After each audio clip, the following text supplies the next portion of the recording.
Hello friends, once again welcome back to our channel Accord Knowledge. This is Jagriti. So friends, today we are going to read some important questions which are very important for every competitive nursing exams. हम लोग continue जो है जो भी nursing competitive nursing exam से related जो भी important questions रहते हैं उनमें से हम लोग जो है रोज़ जो है एवरी डे 15 या 20 क्वेश्चंस जो भी इम्पोर्टेंट हैं नर्सिंग के जो एग्ज़ाम्स होते हैं कॉम्पिटेटिव उनसे रिलेटेड, तो रोज़ जो है 10 या 20 क्वेश्चंस पढ़ते हैं. So even today in this video some important questions will remain for you. So let's start. So first question is the multi drug therapy is a treatment for. So multi drug therapy जो होती है multi drug therapy जिसे MDT कहते हैं, it is a type of drug therapy जो क्यों दी जाती है. ये मीन्स क्या है कि कौन कौन सी डिजीज़ के ट्रीटमेंट के लिए मल्टी ड्रग थेरेपी प्रोवाइड की जाती है. सो फर्स्ट ऑफ ऑल जो ऑप्शन है first is TB, second is leprosy, third is HIV, fourth is all of the above. So first of all जान लेते हैं कि मल्टी ड्रग थेरेपी होता क्या है. सो मल्टी ड्रग थेरेपी जिसे MDT कहते हैं. MDT जो होती है टू और मोर ड्रग्स जिसे हम MDT भी कहते हैं and it is a type of drug therapy and जिसमें क्या होता है कि टू और मोर ड्रग्स का कॉम्बिनेशन यूज़ किया जाता है जिसे मल्टी ड्रग थेरेपी कहते हैं. एंड ये prevent and development of drug resistant strain जो है मतलब ड्रग रेसिस्टेंट स्ट्रेन को प्रिवेंट करने के लिए एंड उसे डेवलपमेंट करने के लिए जो है ये टू और मोर ड्रग्स का कॉम्बिनेशन यूज़ किया जाता है. सो जो first option is TB and second is leprosy and third is HIV, fourth is all of the above. So two और मोर ड्रग्स का कॉम्बिनेशन यूज़ करके जो ट्रीटमेंट दिया जाता है, जो थेरेपी दी जाती है वो TB में भी दी जाती है एंड लेप्रोसी में भी दिया जाता है, HIV में भी दिया जाता है. सो correct option is all of the above. So multi drug therapy जो होता है वो TB, लेप्रोसी, HIV इन सब में जो है ये थेरेपी दी जाती है. So second question is assessment step of the nursing process which are the following intervention include. So assessment steps जो होता है नर्सिंग प्रोसेस का उसमें assessment steps. So assessment step of process which of the intervention include. So nursing process first ही जान लेते हैं. जो नर्सिंग प्रोसेस होता है इनके कितने स्टेप्स होते हैं. There are 5 steps of nursing process. तो नर्सिंग प्रोसेस में जो होते हैं 5 स्टेप्स होते हैं. फर्स्ट जो होता है दैट इज़ असेसमेंट स्टेप होता है. फर्स्ट जो होता है वो असेसमेंट स्टेप होता है. सेकंड जो होता है डायग्नोसिस एंड थर्ड जो स्टेप होता है उसे प्लानिंग होता है एंड फोर्थ स्टेप जो होता है इम्प्लीमेंटेशन एंड फिफ्थ स्टेप जो होता है इवैल्यूएशन. तो इस क्वेश्चन में जो पूछा है कि नर्सिंग प्रोसेस है उसका जो असेसमेंट स्टेप है उसमें which of the following intervention include. So intervention इसमें क्या इंक्लूड रहते हैं. So firstly taking blood pressure या determine the level of comfort and counting respiratory rate and all of the above. So the correct option is all of the above because जो nursing process का जो assessment step है उसमें जो interventions include होते हैं वो उसमें जो है असेसमेंट में ब्लड प्रेशर भी लिया जाता है, determine the level of comfort and counting respiratory means respiration rate को भी काउंट किया जाता है. सो ये ऑल स्टेप्स जो हैं सभी स्टेप्स जो हैं इनको फॉलो किया जाता है in the assessment step of nursing process. So next question is this nutrient is needed for a healthy immune system and strong connective tissues. Means इनमें में से कौन से न्यूट्रिएंट्स जो होते हैं इनमें से कौन से न्यूट्रिएंट्स हैं. First option is fibre and second is vitamin K, third is vitamin C and fourth is fluoride. So इन चार ऑप्शन में से कौन से जो न्यूट्रिएंट है वो बहुत ज़्यादा ज़रूरी है हेल्दी इम्यून सिस्टम के लिए एंड स्ट्रॉन्ग कनेक्टिव टिश्यूज़ के लिए. सो correct option is vitamin C. Vitamin C जो होता है it is needed for a healthy immune system and strong connective tissues. So third option is correct, vitamin C. And fourth, next question is stenting technique used in RNTCP is. So standing technique जो होती है standing technique जो होती है वो RNTCP में जो है यूज़ की जाती है. क्यों यूज़ की जाती है, इसका यूज़ क्या होता है स्टैनिंग टेक्निक का। सो फर्स्ट ऑफ ऑल जानते हैं कि स्टैनिंग टेक्निक होता क्या है। सो स्टैनिंग टेक्निक जो होती है ये जो है RNTCP में ये यूज़ किया जाता है। एंड ये लाइव बैक्टीरिया जो होते हैं, जो लाइव बैक्टीरिया होते हैं उनके स्ट्रक्चरल डिटेल्स मीन्स, जो स्ट्रक्चर मीन्स क्योंकि जो है बैक्टीरिया के जो बैक्टीरिया जो होती है वो ऐसे ही बैक्टीरिया के जो स्ट्रक्चर डिटेल्स होते हैं वैसे नहीं दिखते हैं। तो स्ट्रक्चर डिटेल्स को देखने के लिए वह हमें अच्छे से दिखाई नहीं देते हैं, क्योंकि जो लाइट माइक्रोस्कोप के अंदर जो है, तो इसलिए जो है स्ट्रक्चर को अच्छे से स्टडी करने के लिए है स्टैनिंग टेक्निक का यूज़ किया जाता है। स्ट्रक्चर के अच्छे से स्टडी करने के लिए जो है स्टैनिंग टेक्निक का यूज़ किया जाता है। स्टैनिंग टेक्निक जो है, स्टैनिंग टेक्निक बैक्टीरिया को कलर देते हैं एंड जिससे बैक्टीरिया को ईजिली आइडेंटिफाई किया जा सकता है एंड उसी के अकॉर्डिंग जो है पेशेंट को ट्रीटमेंट प्रोवाइड किया जाता है। सो स्टैनिंग टेक्निक क्यों यूज़ करते हैं, स्टैनिंग टेक्निक जो है बैक्टीरिया को अच्छे से स्ट्रक्चर उसका आइडेंटिफाई करने के लिए जो है स्टैनिंग टेक्निक का यूज़ किया जाता है। सो फर्स्ट ऑप्शन जो होता है वो RNTC पे स्टैनिंग टेक्निक यूज़ होता है। So first option is Ziehl Neelsen stain में, या ग्राम स्टेन, या JMS स्टेन, या PAS. So correct option is Ziehl Neelsen stain. So next question is the maximum amount of vitamin D is present in which of the following। so maximum amount of vitamin D जो है सबसे ज़्यादा amount में is present in which of the following, इनमें से किसमें जो है विटामिन डी सबसे ज़्यादा अमाउंट में प्रेजेंट होता है। So first option is milk and second is egg and third is fish fat and fourth is cod liver oil.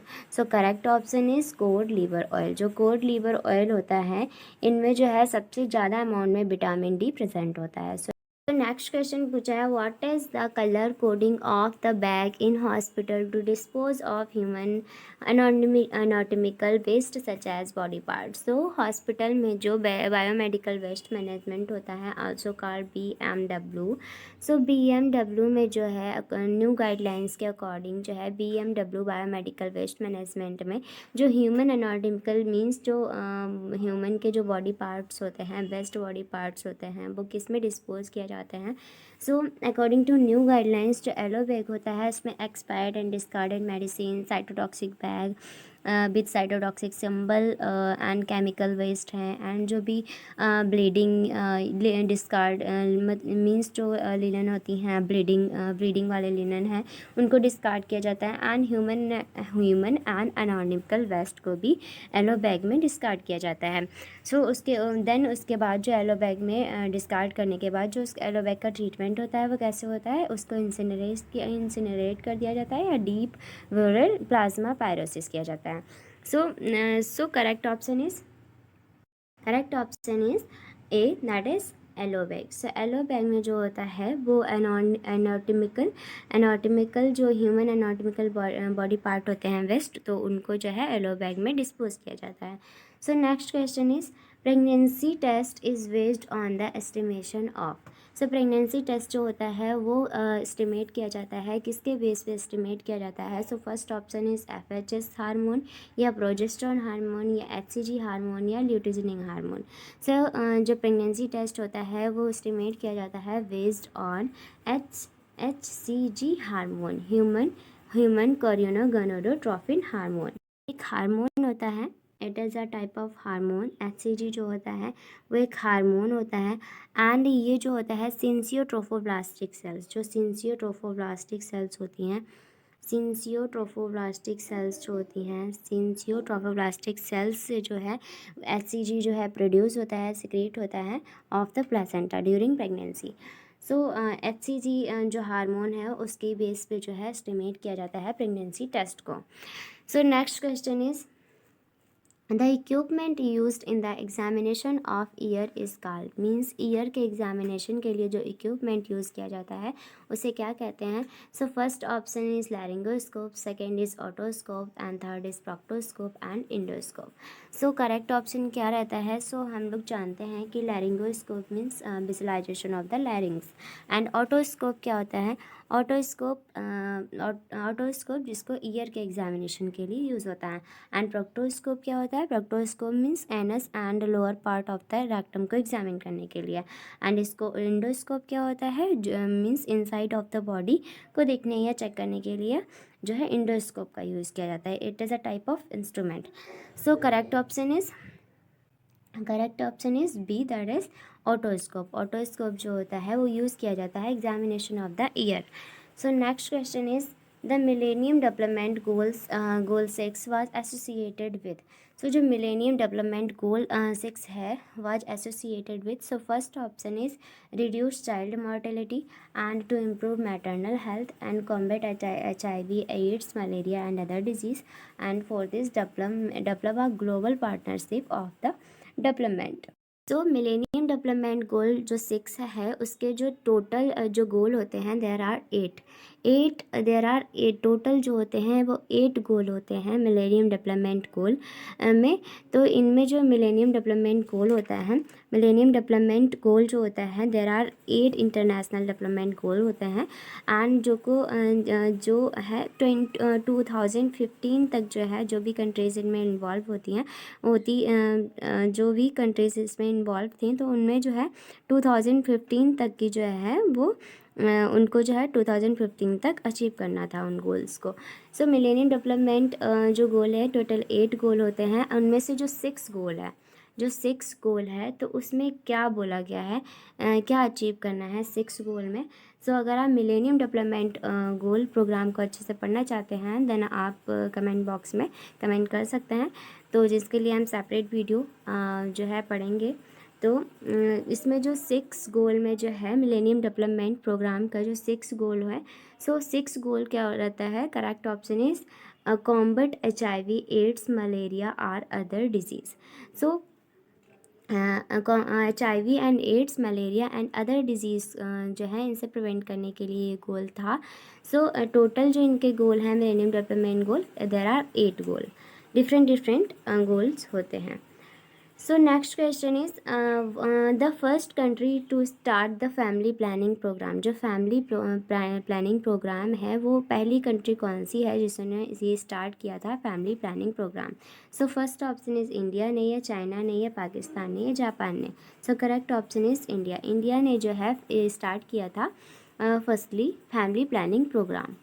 So next question is district level authority of the health department is. जो district level authority होती है, सो district level पे जो health department की authority होती है जो district level पे, वो कौन कौन रहता है? सो आशा रहता है, या जॉइंट डायरेक्टर रहता है, या CM या HO होता है, या BCMO होता है।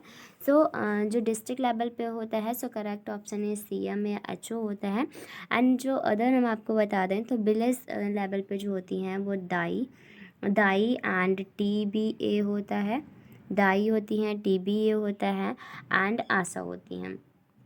एंड जो PHC होती है उन पे, जो PHC means primary health centre जो होते हैं उन पे रहते हैं मेडिकल ऑफिसर रहते हैं एंड पैरामेडिकल स्टाफ रहता है।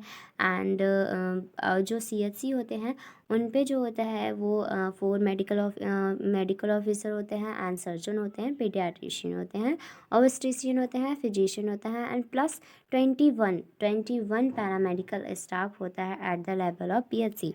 एंड जो सब सेंटर होता है, सब सेंटर पे जो रहते हैं वो डिस्ट्रिक्ट एंड तालुका सेंटर होते हैं ये।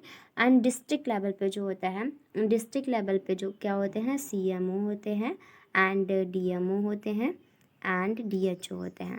तो ये जो होते हैं वो डिस्ट्रिक्ट लेवल पे होते हैं।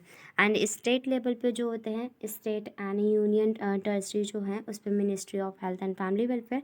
एंड नेशनल लेवल पे जो होता है वो ministry of health and family welfare, ministry of health and family welfare जो होते हैं वो नेशनल लेवल पे होते हैं। सो हमारा क्वेश्चन क्या है कि डिस्ट्रिक्ट लेवल पे जो अथॉरिटी होती है हेल्थ डिपार्टमेंट की वो कौन सी होती है? तो नेशनल वो जो हेल्थ डिपार्टमेंट की जो डिस्ट्रिक्ट लेवल पे होती है that is CM and HO की जो होती है वो अथॉरिटी होती है at the level of district. So next question is PHC। तो PHC की तो हम लोगों ने अभी देखा कि PHC को जो मैनेज कौन करता है, so medical officer. So next question is हम लोगों ने इस टाइप से ये क्वेश्चंस पढ़े जो कि इम्पॉर्टेंट क्वेश्चंस हैं for all nursing competitive exams. सो अगर आप नर्सिंग कॉम्पिटिटिव एग्ज़ाम्स की तैयारी कर रहे हैं या जो भी post BSc nursing, BSc nursing या जीएनएम एंट्रेंस या पीएससी एंट्रेंस, सो उनकी अगर आप तैयारी कर रहे हैं तो ये क्वेश्चंस आपके लिए बहुत इंपॉर्टेंट रहने वाले हैं। So thank you so much for watching.